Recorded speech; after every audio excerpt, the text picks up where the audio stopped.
What's up, everybody? Madam Web is here, and yeah, this is my first of 3 reviews in the next 3 days, so stay tuned to the channel. But there will be spoilers in this one, especially, so make sure you've seen it or you just don't care about the spoilers before you watch this video. And with that out of the way, let's get into it. I'm going to do a hopefully brief breakdown of the story, and then I'll go through my pros and cons for the movie. The movie starts in the Peruvian Amazon rainforest in the year 1973 as Cassandra's mother searches for a spider under the protection of Ezekiel Sims.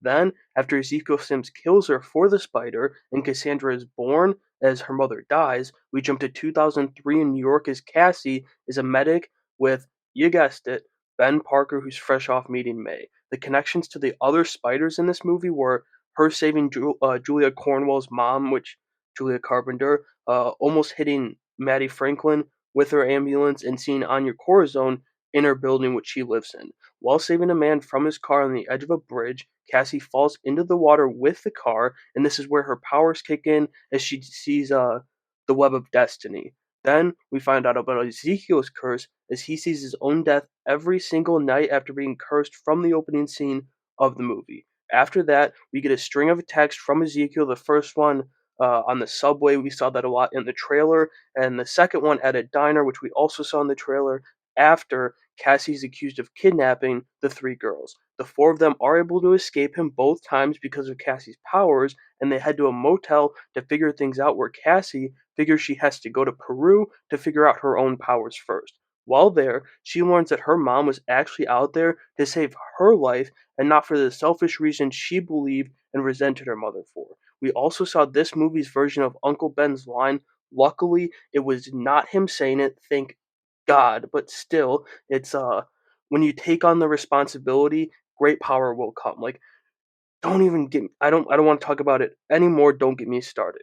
The movie ends as Cassie and the crew lure Ezekiel to the docks where Cassie uses her powers to get Ezekiel in a spot where she can take him out, but also she falls into the water right after, where she gets blinded by a rogue firework coming at her, and she gets her signature look in the blindness, like in the comics, and the girls form their spider team. Alright, that went longer than I expected, but let's get into my cons first here. And usually I feel bad about this section because I just don't like drilling into movies because they're so incredibly hard to make, but I'm over Sony's Marvel BS at this point, so let's get into them. The first thing, since I just talked about the end of the movie, is I don't know why it took an hour and 45 minutes of this 2 hour runtime to get to this. If this had taken place like an hour, even an hour and 15 minutes into the movie, this movie is probably like a 7 out of 10. But instead, it's practically a 2 hour origin story, which is another issue in of itself, which teases and teases and teases, but never pleases, of what would have been a much better movie. I mean, the girls' suits, like them in their spider suits, have less screen time than Taylor Swift did in the Super Bowl, even the main fucking character, Cassandra Webb. Then, unfortunately, I wasn't impressed by a single performance. Not even Sydney Sweeney could win me over in this one. I don't think, I don't think they were awful per se. They just weren't good or great. They were just right in the middle of the road.